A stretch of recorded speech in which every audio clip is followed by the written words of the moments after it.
সকালের জলখাবার হোক বা বাচ্চাদের টিফিনে চটজলদি কিছু বানাতে মন চাইলে আটা ও মসুর ডাল দিয়ে একবার এই রেসিপিটি আপনারা অবশ্যই বাড়িতে বানিয়ে দেখতে পারেন। এটি বানানো কিন্তু খুবই সহজ, হাতের সামনে থাকা মাত্র কয়েকটা উপকরণ দিয়ে কিন্তু আপনারা এই রেসিপিটা খুব সহজেই বাড়িতে তৈরি করে ফেলতে পারবেন। তো চলুন দেখে নেওয়া যাক আজকে আমার এই রেসিপিটি। তো ভিডিওটা কোথাও স্কিপ না করে পুরোটা দেখার জন্য আপনাদের কাছে আমার অনুরোধ রইল। এখানে সবার প্রথমে আমি একটি মিক্সিং বোল নিয়ে নিয়েছি। এবার আমি এর মধ্যে দিয়ে দেব মুসুর ডাল। নমস্কার বন্ধুরা, রনিতাস ফুড প্লেসে আবারও একবার সকল বন্ধুকে আমি স্বাগত জানাই। আমি আবারও হাজির হলাম আপনাদের সামনে নতুন একটি রেসিপির ভিডিও নিয়ে। এবার আমি এর মধ্যে জল দিয়ে খুব ভালোভাবে ডালটাকে কিন্তু ধুয়ে নেব। দেখুন এই রকমভাবে ডলে ডলে আমি ডালটাকে খুব ভালো করে ধুয়ে নিচ্ছি। দেখুন জলটার কালারটাও কিন্তু অনেকটা চেঞ্জ হয়ে গেছে। এইভাবে 2 থেকে 3 বার জল পাল্টে পাল্টে ডালটাকে কিন্তু আমি খুব ভালো করে ধুয়ে নেব। মুসুর ডালে যেহেতু খুব নোংরা থাকে সেহেতু কিন্তু ডালটাকে খুব ভালো করে ধুয়ে নিতে হবে।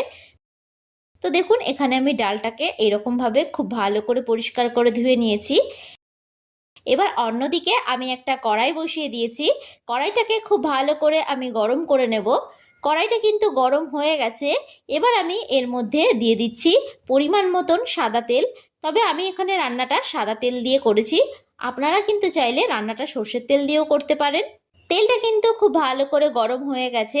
এবার আমি এর মধ্যে দিয়ে দেব একটা মিডিয়াম সাইজের কুচিয়ে রাখা পেঁয়াজ। পেঁয়াজটাকে আমি এরকম লম্বা করে কুচিয়ে নিয়েছি। এবার আমি এর মধ্যে দিয়ে দেব টমেটো ও ঝালের জন্য আমি এখানে কাঁচা লঙ্কা কুচি দিয়ে দিচ্ছি।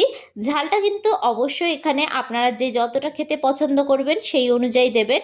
এবার এইগুলোকে খুব ভালো করে আমি একটু ভেজে নেব। সকালের জলখাবারে বা বাচ্চাদের টিফিনে কি বানাবেন মাথায় আসছে না, তো মুসুর ডাল কিন্তু আমাদের প্রত্যেকের ঘরেই থাকে। তো মুসুর ডাল ও আটা দিয়ে কিন্তু আপনারা বাচ্চা হোক বা বড়দের টিফিনে অনায়াসেই রেসিপিটি তৈরি করে দিতে পারেন। আর এই রেসিপিটি একবার খেলে কিন্তু আপনার কাছে বারবার রিকোয়েস্ট আসবে এটি তৈরি করার জন্য। এবার আমি এর মধ্যে দিয়ে দিচ্ছি স্বাদ অনুযায়ী লবণ। লবণ দেওয়াতে কিন্তু পেঁয়াজ ও টমেটোটা খুব তাড়াতাড়ি সেদ্ধ হয়ে যাবে। তো এটাকে আমি খুব ভালো করে একটু ভেজে নিয়েছি।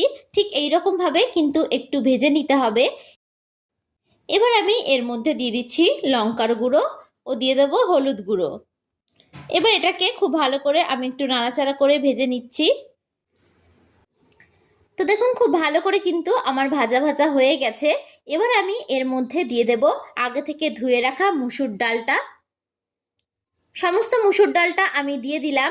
এবার গ্যাসের ফ্লেমটাকে মিডিয়ামে রেখে ডালটাকে আমি খুব ভালো করে একটু ভেজে নেব। ডালটাকে কিন্তু খুব বেশিক্ষণ ধরে ভাজার প্রয়োজন নেই, জাস্ট 1 মিনিট একটু ভেজে নিলেই হবে। বেশি ভাজা হয়ে গেলে কিন্তু ডালটা সেদ্ধ হতে অনেক বেশি সময় লাগবে। আর এই অবস্থায় কিন্তু গ্যাসের ফ্লেমটাকে মিডিয়ামে রেখে ডালটাকে খুব ভালো করে একটু ভেজে নেবেন মশলার সাথে। তো দেখুন ডালটা কিন্তু মোটামুটি ভাজা হয়ে গেছে। এবার আমি এর মধ্যে পরিমাণ মতন জল অ্যাড করে দেব। জলটা কিন্তু খুব বেশি পরিমাণে দেবেন না, ডালটা সেদ্ধ হওয়ার মতন জলটা দিয়ে দেবেন। এবার ডালটাকে সেদ্ধ হওয়ার জন্য আমি ঢাকনা চাপা দিয়ে 5 মিনিটের জন্য একটু রেখে দেব। গ্যাসের ফ্লেমটা কিন্তু এই অবস্থায় মিডিয়ামে করে দেবেন। 5 মিনিট পর আমি ঢাকনা সরিয়ে নিলাম।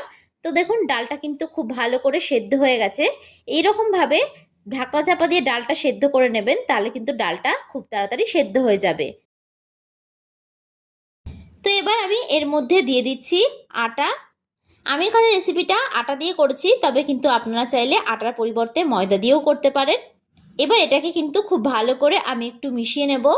আমার এই ভিডিওটি যদি আপনাদের কাছে ভালো লেগে থাকে তাহলে অবশ্যই একটি লাইক করবেন। আর যারা যারা আমার চ্যানেলের নতুন বন্ধু তারা অবশ্যই আমার চ্যানেলটি সাবস্ক্রাইব করে দেবেন। আমার ভিডিওর আপডেট সবার আগে পেতে পাশে থাকা বেল আইকনটা ক্লিক করতে ভুলবেন না। আর যারা যারা ফেসবুক থেকে দেখছেন তারা রনিতাস ফুড প্লেস পেজটিকে ফলো করে দেবেন। তো এটাকে খুব ভালো করে আমি কিন্তু মিশিয়ে নিয়েছি। এবার আমি গ্যাসের ফ্লেমটাকে অফ করে দেব।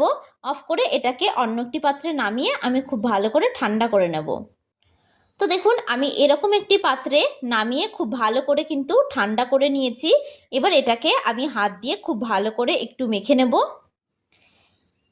এটাকে কিন্তু খুব ভালো করে একটু মেখে নিতে হবে। আমি কিন্তু এখানে কোনো প্রকার জলের ব্যবহার করব না। এইরকমভাবে আমি একটু খুব ভালো করে মেখে নিচ্ছি। এটাকে কিন্তু আমি ডো আকারের একটা তৈরি করে নেব।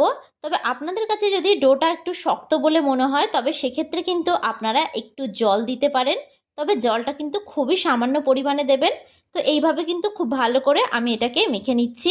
আপনাদের কাছে আমার এই রেসিপিটা কেমন লাগলো অবশ্যই কিন্তু আপনারা আমাকে কমেন্ট বক্সে জানাতে ভুলবেন না। তো দেখুন এইভাবে কিন্তু খুব ভালো করে আমি মেখে নিয়েছি। এরকমভাবে কিন্তু একটু মেখে নেবেন। এবার এটার থেকে আমি লেচি কেটে নেব। সাধারণত লুচির থেকে একটু বড় আকারের আমি লেচি কেটে নিচ্ছি। আপনারা বাড়িতে যেরকম রুটির লেচি করেন ঠিক সেই রকমভাবে কিন্তু একটু কেটে নিলেই হবে। তো দেখুন এখানে আমি 5টা লেচি কেটে নিয়েছি। এবার আমি সবকটা লেচিকে হাত দিয়ে ঠিক এই রকমভাবে একটু গোল করে দেব। গোল করে 2 হাতের তালু দিয়ে ঠিক এইরকমভাবে আমি একটু চ্যাপ্টা করে দেব। সবকটা লেচিগুলোকে কিন্তু ঠিক একই রকমভাবে আমি তৈরি করে নিচ্ছি। আমি কিন্তু আপনাদেরকে রেসিপিটা কম করে দেখাচ্ছি, তবে আপনারা কিন্তু চাইলে এখানে আটার পরিমাণটা একটু বেশি পরিমাণে দিতে পারেন। তো দেখুন সবকটা লেচি কিন্তু আমি ঠিক একই রকমভাবে তৈরি করে নিয়েছি।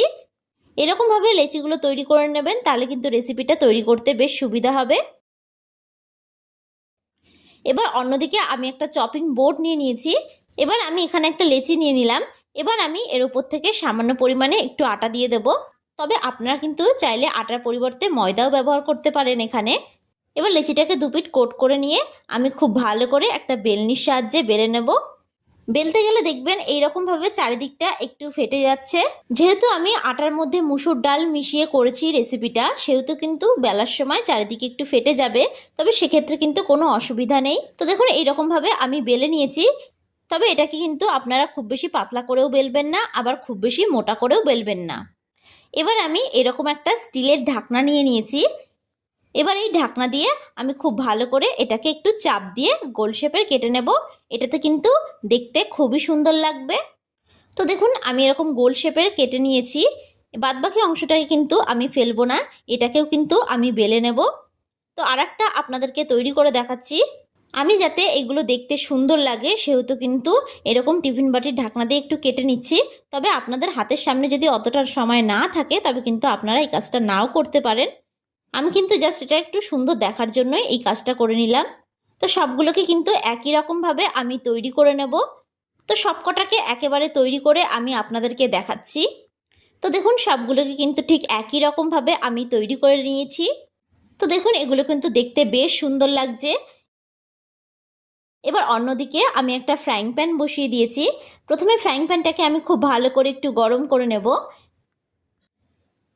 ফ্রাইং প্যানটা খুব ভালো করে কিন্তু গরম হয়ে গেছে। এবার আমি এর মধ্যে এই রুটিগুলো দিয়ে দেব। গ্যাসের ফ্লেমটাকে মিডিয়ামে রেখে খুব ভালো করে কিন্তু আমি এপিট ওপিট করে একটু সেঁকে নেব। 2 পিঠই কিন্তু খুব ভালো করে একটু সেঁকে নিতে হবে। 2 পিঠ যখন খুব ভালো করে সেঁকা হয়ে যাবে তখন আমি এর মধ্যে কিছুটা পরিমাণে সাদা তেল দিয়ে দেব। সাদা তেল দিয়ে 2 পিঠ উল্টে পাল্টে আমি বেশ লাল লাল করে কিন্তু ভেজে নেব। আর ভাজার সময় কিন্তু অবশ্যই গ্যাসের ফ্লেমটাকে মিডিয়ামে রেখে ভাজবেন, তাহলে কিন্তু এগুলো ভাজতে খুবই সহজ হবে। তো দেখুন 2 পিঠই উল্টে পাল্টে বেশ লাল লাল করে কিন্তু আমি ভেজে নিয়েছি। এবার এটাকে আমি অন্য একটি পাত্রে তুলে নেব। বাদবাকিগুলোকেও কিন্তু ঠিক একই রকমভাবে একই পদ্ধতিতে আমি ভেজে নেব। প্রথমে একটু 2 পিঠ ভালো করে সেঁকে নেবেন, তারপরে ভাজবেন, তাহলে কিন্তু এগুলো অনেক সময় ধরে নরম থাকবে। আমার এই ভিডিওটা যদি আপনাদের কাছে ভালো লেগে থাকে তাহলে অবশ্যই একটা লাইক করবেন। আর যারা যারা আমার চ্যানেলের নতুন বন্ধু তারা অবশ্যই আমার চ্যানেলটি সাবস্ক্রাইব করে দেবেন। আমার ভিডিওর আপডেট সবার আগে পেতে পাশে থাকা বেল আইকনটা ক্লিক করতে ভুলবেন না। আর যারা যারা ফেসবুক থেকে দেখছেন তারা রনিতাস ফুড প্লেস পেজটিকে ফলো করে দেবেন।